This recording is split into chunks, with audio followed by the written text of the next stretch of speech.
What if I told you that James Cameron once had a 9-hour cut of his next Avatar movie?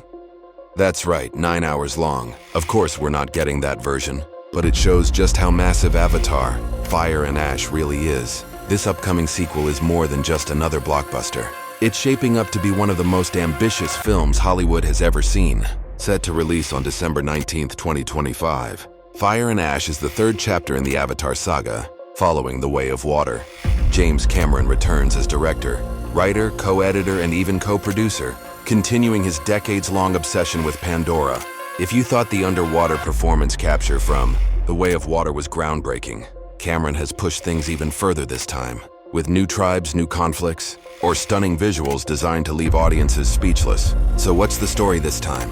The film picks up about a year after Jake and Neytiri's family has settled with the Metkayina clan. They're still grieving the loss of Neytiam, their eldest son, but peace doesn't last long on Pandora. A new Na'vi tribe emerges, the Ash People. Unlike the spiritual Omaticaya or the ocean-dwelling Metkayina, the Ash People are volcanic warriors, hardened by fire and survival.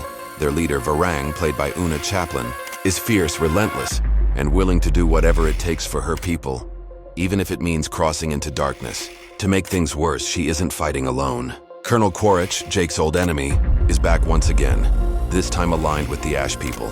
That alliance pushes the conflict on Pandora into a brutal new phase. Jake Sully, once a soldier himself, now has to protect his family while facing enemies who know him better than anyone.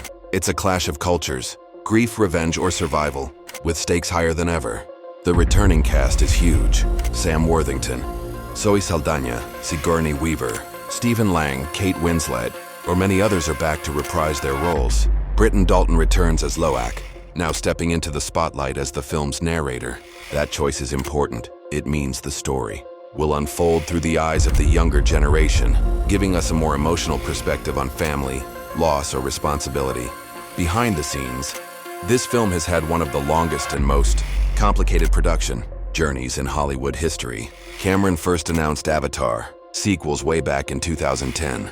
At one point, Avatar 3, which became Fire and Ash, was supposed to release in 2015. Instead, we've seen 9 separate delays. Why? The answer is both frustrating and fascinating. Cameron and his team weren't just writing scripts, they were inventing new technology to film underwater motion capture, something no director had ever done before. That kind of innovation takes time, or in Cameron's case, more than a decade.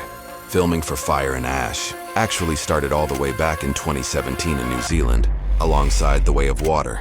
It took over 3 years of shooting, before wrapping in 2020.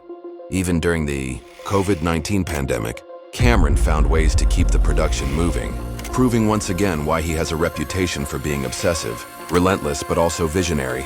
The budget? A staggering $250 million.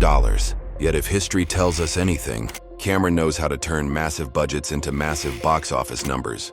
Avatar and The Way of Water both crossed the $2 billion mark worldwide, so expectations for Fire and Ash are sky high.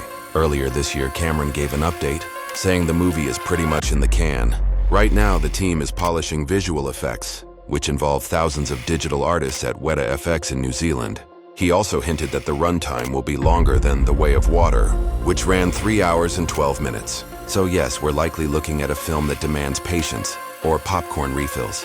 The trailer, released in July 2025, gave fans their first real look at this darker chapter.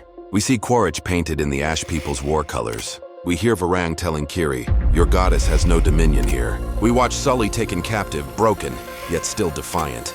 The visuals once again push boundaries, but this time the tone feels heavier, more tragic, almost apocalyptic. For fans wondering about the future, Fire and Ash is just the beginning of Pandora's darkest era.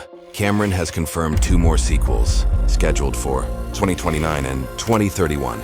According to him, if audiences don't turn up for this third movie, the final 2 could be in jeopardy.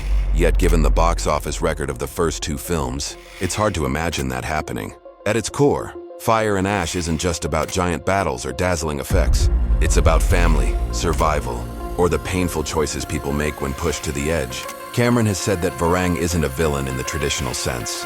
She's a leader shaped by tragedy, someone who will do whatever it takes to protect her people. That moral complexity is exactly what makes this new chapter so compelling. So will Fire and Ash become the next global phenomenon like the first 2 Avatars? Or will the long delays and towering expectations work against it? One thing is certain, James Cameron has bet nearly 2 decades of his career on this world. Therefore, he won't stop until he delivers something unforgettable. Now I'll leave you with this question. Would you stand with the Ash people, hardened by fire and pain? Or would you side with Jake Sully's family, still fighting to protect what's left of their world?